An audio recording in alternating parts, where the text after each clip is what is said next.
पढ़ रहे थे वसा के कार्य, तो वसा के द्वारा शरीर में सबसे अधिक ऊर्जा का उत्पादन होता है। वसा सबसे अधिक शरीर में ऊर्जा उत्पन्न करता है। शरीर के कुछ अंग जैसे गुर्दा, आंख आदि को सहारा देता है। ठीक है, उसके साथ साथ वसा में जो घुलनशील विटामिन है, vitamin A, vitamin D, vitamin E and vitamin के, इनका स्टोरेज भी करता है और ट्रांसपोर्टेशन भी करता है। और इसके साथ साथ वसा कुछ अंतःस्रावी ग्रंथियां, विटामिन डी आदि के निर्माण के लिए भी आवश्यक हैं। ठीक है, आवश्यकता से अधिक वसा लेने पर त्वचा के नीचे पश्य ऊतक, एडिपोज टिश्यू और मेसेंट्री आंत्र योजनी में संकुचित हो जाता है, जो ऊर्जा का मुख्य सुरक्षित भंडार होता है। शरीर में हम आवश्यकता से अधिक वसा ले लेते हैं, ये फैट जो हमारी चमड़ी है, इस चमड़ी के नीचे पश्य ऊतक एडिपोज टिश्यू के रूप में जम जाता है, तो फिर उसकी चमड़ी थोड़ी मोटी हो जाती है। इसके साथ साथ आंत्र योजनी, बस डिजेंट्री है, वहां जमा हो जाता है और जो ऊर्जा के मुख्य सुरक्षित भंडार के रूप में होता है, सुरक्षित भंडार के रूप में होता है। अब खनिज लवण, वयस्क शरीर के भार का 4 से 5% भाग खनिज लवणों से निर्मित होता है। खनिज लवणों की उपस्थिति उचित मेटाबॉलिज्म, उचित चयापचय के लिए अनिवार्य होती है। दैनिक आहार में इनकी मैक्रो मिनरल्स की, अर्थात खनिज लवण की को इनकी कम से कम माइक्रो मिनरल्स होगा 100 मिलीग्राम मात्रा की आवश्यकता होती है। कम से कम दैनिक इन टोटल 100 मिलीग्राम शरीर में जाना चाहिए। खनिज लवण प्राय कार्बनिक पदार्थ के साथ रासायनिक रूप से संयोजित होते हैं। ये कार्बनिक पदार्थ से रासायनिक क्रियाओं के द्वारा संयोजित होते हैं। जैसे हीमोग्लोबिन में लौह तथा थायरोक्सिन में आयोडीन संचित रहते हैं।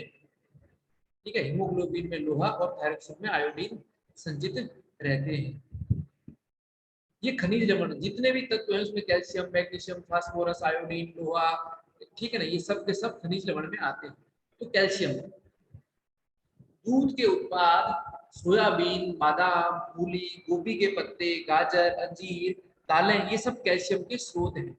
और इनसे भी सबसे अधिक चूना, ठीक है, CaCO3 calcium carbonate, calcium carbonate कार्य क्या है, हड्डियों और दांतों का निर्माण करता है, उनको पुष्ट बनाता है, इनको पुष्ट बनाता है। उसके साथ साथ हृदय की क्रिया को सामान्य रखता है, रक्त के थक्का जमने में हेल्प करता है, सहायता करता है। रेनिन के स्राव के लिए उत्प्रेरक का कार्य करता है, रेनिन के स्राव के लिए उत्प्रेरक का कार्य करता है। मांसपेशियों को क्रियाशील बनाता है, शरीर की मसल्स को क्रियाशील बनाता है। अब कैल्शियम की कमी हो जाए तो बच्चों में रिकेटस हो जाता है और टिटेनी हो जाता है, और वयस्कों में, एडल्ट्स में अस्थि-मृदिता, ओस्टियोपोरोसिस हो जाता है, ओस्टियोपोरोसिस हो जाता है। कैल्शियम की अधिकता से रक्तचाप बढ़ जाता है, कैल्शियम के अधिक संचय होने से ब्लड प्रेशर बढ़ जाता है। प्रतिदिन 1.0 से 1.5 ग्राम कैल्शियम शरीर के लिए आवश्यक होता है। और कैल्शियम के पाचन के लिए विटामिन डी की उपस्थिति आवश्यक है। तो कैल्शियम के अवशोषण के लिए विटामिन डी की उपस्थिति आवश्यक। तो आपने देखा वो जो डायबिटीज के लोग होते हैं उनको डॉक्टर कैल्शियम और विटामिन D3 दोनों की टेबलेट साथ में देता है, क्योंकि कैल्शियम कम है तो अधिक कैल्शियम ब्लड प्रेशर का हाई होना, कम कैल्शियम डायबिटीज वालों में लगभग, क्योंकि उनमें शरण होना हड्डियों का शुरू हो जाता है। अब दूसरा तत्व है फास्फोरस। दुग्ध उत्पाद सोयाबीन, सेब, गुड़, पत्ता गोभी, पालक, मूली, गाजर, आलू, ये फास्फोरस के स्रोत है, ये फास्फोरस के स्रोत है। पी के माध्यम से इसको दर्शाया जाता है। कार्य चयापचय प्रक्रियाओं में कैल्शियम और विटामिन डी के साथ मिलकर हड्डियों के निर्माण में सहायता करता है। मेटाबॉलिक जो एक्टिविटी है उसमें कैल्शियम और विटामिन डी के साथ मिलकर हड्डियों के निर्माण में फास्फोरस सहायता करता है। मस्तिष्क को मजबूत बनाता है, मस्तिष्क को मजबूत बनाता है। मीठा खाना मस्तिष्क के लिए लाभदायक है। ठीक है, मीठा खाना मस्तिष्क के लिए लाभदायक है। मीठा गुड़ ही होता था तो चीनी हो गई, और गुड़ फास्फोरस और मैग्नीशियम का रिच सोर्स है। कमी का प्रभाव, फास्फोरस की कमी हो तो हड्डियां कमजोर हो जाती है, व्यक्ति मंद बुद्धि वाला हो जाता है, तंत्रिकाएं कमजोर हो जाती हैं, जिससे हाथ पैरों में सुन्न चुभन आदि संवेदनाएं उत्पन्न हो जाती है, उत्पन्न हो जाती है। इसके कमी का प्रभाव। अब सोडियम Na, साधारणतः नमक, अधिकांश खाद्य पदार्थ में सोडियम पाया जाता है। कार्य, इसका सोर्स मूलतः नमक है, किंतु अधिकांश खाद्य पदार्थ में सोडियम पाया जाता है। कार्य, शरीर में इलेक्ट्रोलाइट बैलेंस बनाए रखता है। इलेक्ट्रोलाइट्स मतलब एसिड बेस बैलेंस है उसको बनाए रखता है। पॉजिटिव और नेगेटिव जो आयंस है कैटाइन और एनाइन, उनको बैलेंस को बनाए रखता है। शरीर के समस्त अंगों को क्रियाशील बनाए रखता है, शरीर के समस्त अंगों को क्रियाशील बनाए रखता है। इसके कमी से, सोडियम की कमी से होने वाले प्रभाव, निर्जलीकरण, डिहाइड्रेशन हो जाता है, पेशियों में ऐंठन आता है और किडनी फेल्योर, रक्तपात हो जाती है, किडनी फेलियर हो जाती है सोडियम की कमी से। अधिकता से शरीर में सूजन और हाई ब्लड प्रेशर हो जाता है, सोडियम की अधिकता से सूजन और हाई ब्लड प्रेशर हो जाता है। अब पोटेशियम, जिसको के कहते हैं, स्रोत, शाक सब्जियां, दूध, सभी प्रकार के आहार में लगभग पोटेशियम पाया जाता है। कार्य, तंत्रिका आवेगों के संचरण के लिए आवश्यक है, नर्व इंपल्स के संचरण के लिए, उनके संचार के लिए आवश्यक है। और एसिड बेस संतुलन बनाए रखता है, अम्ल क्षार संतुलन को बनाए रखता है। कमी का प्रभाव, पेशियां कमजोर हो जाती है, चक्कर आते हैं, प्यास लगती है, मानसिक भ्रांति हो जाती है, रक्त क्षारता बढ़ जाती है, रक्त में बेश क्षारीयता बढ़ जाती है। अधिकता का प्रभाव, हार्ट ब्लॉक हो जाता है, हार्ट ब्लॉक, हृदय अवरोध। तो पोटेशियम की अधिकता से हृदय अवरोध, ये स्मरण रखने की चीज है। ठीक है, चक्कर आते हैं पेशियां, तो ये पोटेशियम की कमी से है। मानसिक भ्रांति भी पोटेशियम की कमी है, हृदय अवरोध पोटेशियम की अधिकता। अब लोह, Fe, आयरन, स्रोत, सेब, पालक, बथुआ, गाजर, टमाटर, अनार, खजूर, किशमिश, सेब, लोहे के बर्तन में भोजन, गुड़ आदि, ये सब लोहे के स्रोत हैं, लोहे के, आयरन के स्रोत हैं। कार्य, हीमोग्लोबिन, मायोग्लोबिन का घटक, साइटोक्रोम, ठीक है, के निर्माण में सहायक और आवश्यक, ऊतकों को ऑक्सीजन पहुंचाने का कार्य करता है, कोशिकीय ऑक्सीडेशन के लिए आवश्यक है, कोशिका ऑक्सीकरण करने के लिए आवश्यक है, ऊतकों को ऑक्सीजन पहुंचाता है। और हीमोग्लोबिन, हीमोग्लोबिन में हीमो के लिए, या जो भी हीमोग्लोबिन शरीर में बढ़ाने के लिए, रक्त के लिए सबसे आवश्यक है। कमी का प्रभाव, रक्त अल्पता, एनीमिया हो जाती है, हीमोग्लोबिन की कमी, थकान आदि रोग आते हैं। ये आयरन के लोहे की कमी। लोहा एक ऐसा तत्व है जो हम भोजन बना के लोहा खाते हैं, शरीर पाचन कर लेता है, लोहे को शरीर पचा लेता है, ये शरीर की विशेषता है। अधिकता का प्रभाव, सिरोसिस ऑफ लीवर, एक लीवर का रोग है सिरोसिस ऑफ लीवर, ठीक है, ये इसके लोहे तत्व की अधिकता से हो जाता है। और दूसरा रक्तिम दस्त, अर्थात रक्त वाली दस्त उत्पन्न हो जाती है। अब तांबा, कॉपर, स्रोत, गेहूं के उत्पाद और तांबे के बर्तन का पानी, बाकी कुछ मांसीय पदार्थ भी होते हैं। कार्य, हीमोग्लोबिन के निर्माण के लिए, आंतों में लौह के उचित अवशोषण के लिए काम आता है। तो हीमोग्लोबिन निर्माण के लिए लौह आवश्यक है, लेकिन लोहे का अवशोषण हो, एब्जॉर्ब हो, उसके लिए आयरन, कॉपर तांबा बहुत ही आवश्यक है, बहुत ही आवश्यक। कमी का प्रभाव, रक्त अल्पता, अस्थि रोग, श्वेत रक्त कोशिकाओं में, WBC में कमी आदि रोग हो जाते हैं। और बालों का झड़ना इत्यादि भी होता है। अधिकता का प्रभाव से विल्सन नामक रोग हो जाता है, कॉपर की अधिकता से, तांबे की अधिकता से विल्सन रोग हो जाता है। आयोडीन, आयोडीन युक्त नमक में और खाद्य पदार्थों में भी आयोडीन पाया जाता है। थायरोक्सिन के संप्रेषण के लिए आवश्यक है, ठीक है, थायरोक्सिन हार्मोन के सिंथेसिस के लिए आवश्यक है, संश्लेषण होगा। कमी का प्रभाव, गलगंड या गैंगा रोग हो जाता है, बच्चों में मंदबुद्धिता हो जाती है। और अधिकता से थायराइड की क्रियाशीलता में बाधा आती है, थायराइड की क्रियाशीलता में बाधा आती है। अब विटामिन, जीवनी तत्व, विटामिन वह कार्बनिक तत्व है, तो खनिज लवण अकार्बनिक तत्व थे, खनिज लवण सारे के सारे क्या थे, अकार्बनिक तत्व थे, सारे के सारे क्या थे, अकार्बनिक तत्व थे। जो अन्य तत्व और जो जितने विटामिन है वो सारे के सारे कार्बनिक तत्व हैं, बाकी सब में कार्बन था, इसमें प्रोटीन में, कार्बोहाइड्रेट में और वसा में कार्बन था, खनिज लवण में कार्बन नहीं था, वो अकार्बनिक पदार्थ थे। विटामिन में वापस कार्बनिक पदार्थ आ जाते हैं तो सहायक होते हैं किंतु आवश्यक होते हैं। ठीक है, भोजन के लिए सहायक है लेकिन आवश्यक है। शरीर के चयापचय मेटाबॉलिज्म के लिए आवश्यक है, शरीर को स्वस्थ और निरोगी बनाए रखने में हेल्पफुल है। विटामिन की कमी से रोग उत्पन्न हो जाते हैं और विटामिन को दो भागों में बांटा गया है इस पे घुलनशीलता के आधार पर, सोल्यूबल के आधार पर, किस किस में सोल्यूबल है किस में नहीं है, फैट सोल्यूबल और वाटर सोल्यूबल, तो ये दो आधार पर बांटा गया है। ठीक है, वसा घुलनशील और जल घुलनशील, फैट सोल्यूबल और वाटर सोल्यूबल। तो vitamin A, vitamin D, vitamin E, vitamin के ये वसा में घुलनशील है। विटामिन बी और विटामिन सी जल में घुलनशील है, ये ताप के प्रति संवेदनशील है, टेम्परेचर के प्रति सेंसिटिव है। वसा में घुलनशील विटामिन, विटामिन ए जिसे कैरोटीन भी कहते हैं, विटामिन ए जिसे कैरोटीन भी कहते हैं, मुख्य स्रोत गाजर, खट्टे फल, मक्खन, घी, दूध, दही, गोभी, पपीता, केला, आम आदि में।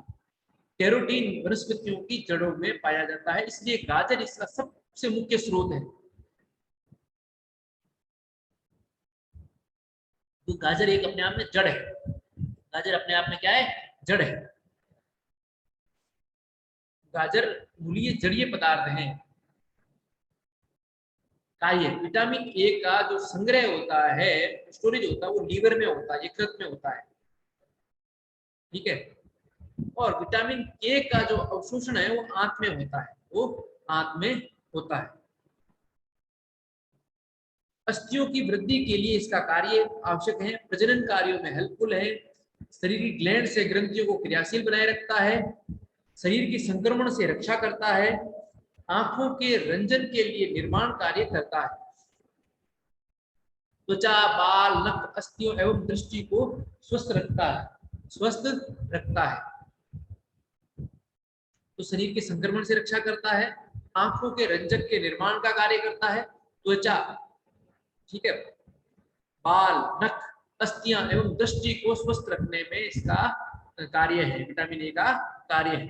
कमी से प्रभाव, इसके कमी से क्या क्या प्रभाव पड़े शरीर, रतौंधी, नाइट ब्लाइंडनेस, नेत्र विकार, त्वचा रुक्षता, स्किन का सूखना, शुष्क होना, शुष्क बालों का सूखना, थकान आदि रोग होते हैं अधिकता से। विटामिन ए की अधिकता से वमन, सिर दर्द, भूख का नहीं लगना, चिड़चिड़ापन, बालों का झड़ना, होठों का फटना, स्प्लीन और यकृत, लीवर का बढ़ जाना, लीवर का बढ़ जाना, क्योंकि इसका स्टोरेज लीवर में होता है तो अधिक स्टोरेज होगा तो लीवर बढ़ जाएगा।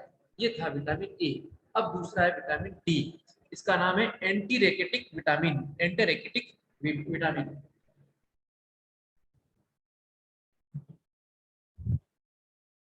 दो प्रकार का है, D2 और D3। D2 कैल्सीफेरोल, ये पेड़ पौधों से बनता है, और D3 है ये पॉलीकैल्सीफेरोल, प्राकृतिक रूप से प्राणियों में बनता है, और डॉक्टर D3 ही देता है डायबिटीज में। मुख्य स्रोत, सूर्य के प्रकाश द्वारा त्वचा में अर्गेस्ट्रोल, अर्गेस्ट्रोल लायर द्वारा, अर्गेस्ट्रोल लायर, सूर्य की अल्ट्रावायलेट किरणों से विटामिन डी मिलता है, सूर्य के प्रकाश द्वारा त्वचा में सूर्य की अल्ट्रावायलेट किरणों में मिलता है, जिसको अर्गेस्ट्रोल, अर्गेस्ट्रोल लायर कहते हैं, अर्गेस्ट्रोल लायर कहते हैं। ठीक है, इसके साथ साथ घी में, दूध में, मक्खन में, आलू सब्जियों इत्यादि में ये विटामिन डी पाया जाता है। अवशोषण छोटी आंत में होता है, ये अवश्य रखना है, इसमें होता है छोटी आंत में, इसका एब्जॉर्ब होता है।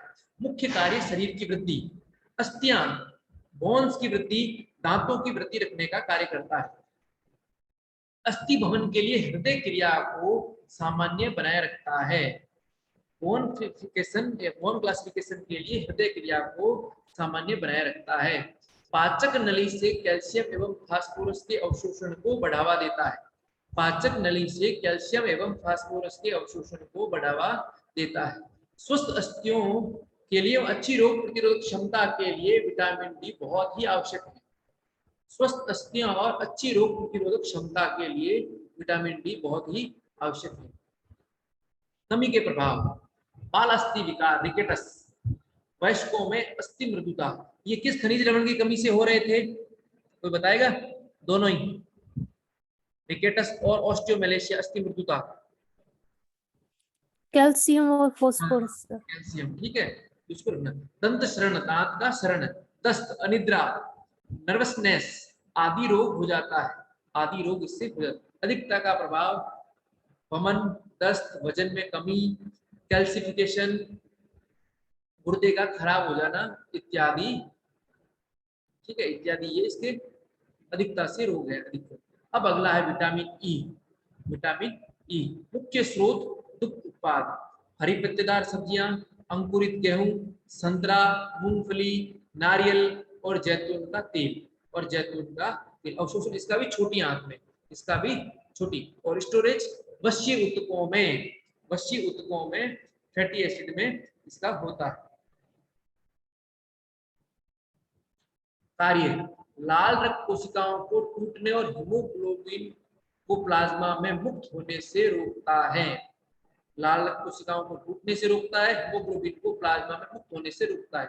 पेशियों और तंत्रिकाओं को शक्ति प्रदान करता है, प्रजनन तंत्र को कार्यक्षम बनाता है और शरीर को स्वस्थ करता है, शरीर को स्वस्थ करता है। ये विटामिन ई कमी से प्रभाव, पुरुषों में नपुंसकता, स्त्रियों में वंध्यता, गर्भ का बार बार गिरना, पेशियों में दर्द और पेशियों की दुर्बलता, शुष्क केश, नवजात शिशुओं में हीमोलाइटिक एनीमिया आदि रोग विटामिन ई की कमी से हो जाते हैं, विटामिन ई की कमी से हो जाते हैं।